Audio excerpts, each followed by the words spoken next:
We'd moved to this new house. My mum was having to have people come to do work, and one of them came to the house to do tiling, decorating.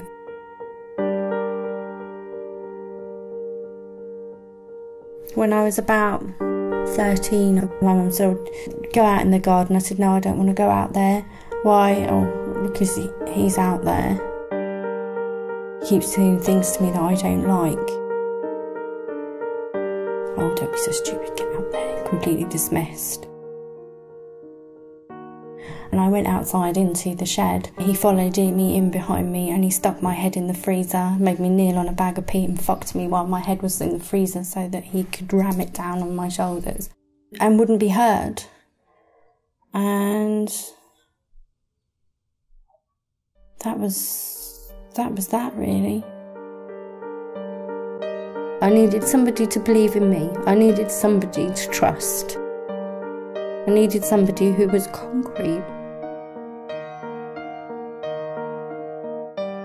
This went on till I was like nearly 15 and a half years old. I found this will, I found this resilience, and I found this fire inside of me, thinking, no, I'm not going to be defeated like this. Physically, I know that I can survive, but emotionally, there's something that happens when you're raped. It's like an arrested development.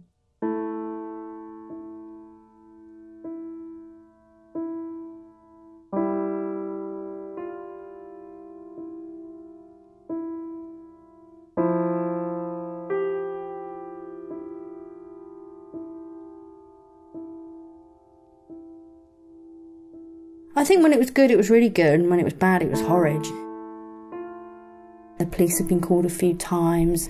I remember losing my temper once and just smashing every mirror in the house. I just was going mad. I couldn't cope. It was like every single thing that I'd ever done wrong in my whole entire life was like bubbling up like a volcano. I came home one day and found the house empty. All the paperwork gone, all his clothes gone. All that was there was just basically my things. I wrote a 10-page suicide letter after I'd taken the first 50 paracetamol. I wrote emails. And then I changed the sheets, bathed myself, and did my hair really nicely, and I put on like my best nightie. So you found it nice. They blue lighted me all the way. I remember the sirens going off in the ambulance. I couldn't speak, I was tubed, but I was kind of starting to come around from consciousness, and I wanted to see the doctor, and I had to tell him how frightened I was. And I remember he had to push my head down, and he said, no, I'm trying to save your life. Because I was fighting and screaming, and no, put me to sleep, put me to sleep. So they put me to sleep for about 4 days. My liver was really bad. My brain had swollen. I started to cone and die. I wasn't able to breathe because my lungs were becoming full of fluid and my kidneys had packed up. Fuck, I nearly never woke up. The ambulance crew brought the suicide letter. I just wrote about my whole life. The abuse that my parents refused to acknowledge.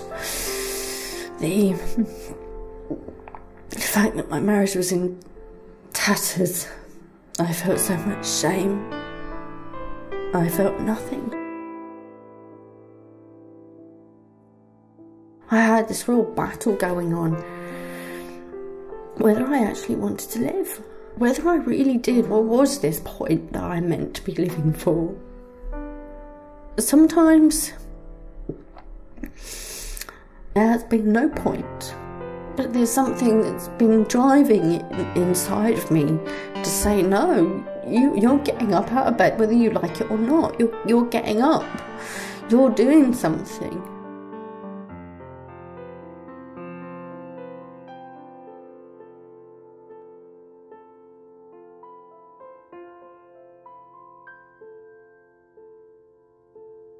After being a year in a Camden 24-hour hostel, I was then referred to St Mungo's. A place came available.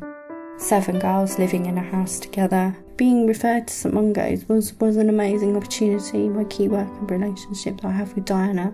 She would actually do what she promised.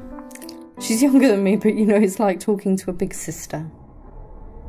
I arrived in about September, and I looked at the garden and the leaves were starting to fall off the trees. All the plants were kind of suffocating, and I just went out there with a rake and some bin bags. Diana could see that I was really interested. She supported me to find some value and self-worth and self-belief, because I'd always thought I was rubbish and I was ugly and I was meant to be punished and I was useless, and this is why I was being raped.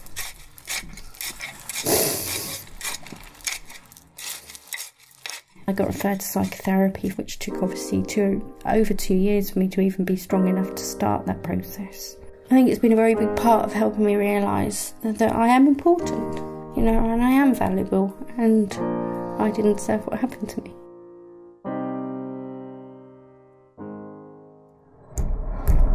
I love demolition.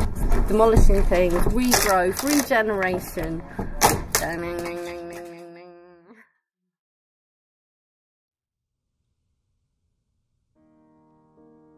I felt like I was Lucy the worker, Lucy the wife, Lucy the friend.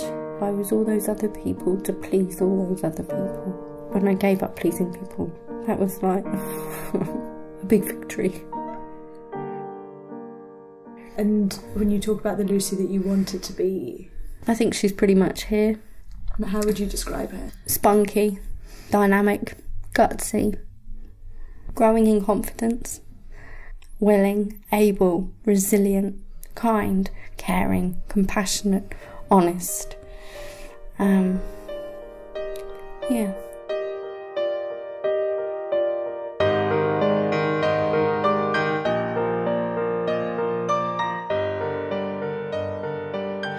You know, I miss just being able to knock on somebody's door and say, can I borrow your butter? Can I borrow your sugar? Oh, you fancy a cigarette? Oh yeah, a little cider, a little gin and tonic, anybody? Should we have a little girls' night? Oh, guess what happened in EastEnders tonight?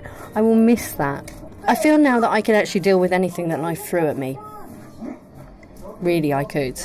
Just like, no fucking way, get out of my way, you know. No, you're not going to put me down. I'm here. This is me. Lucy, get out of the way, you know. I'm coming.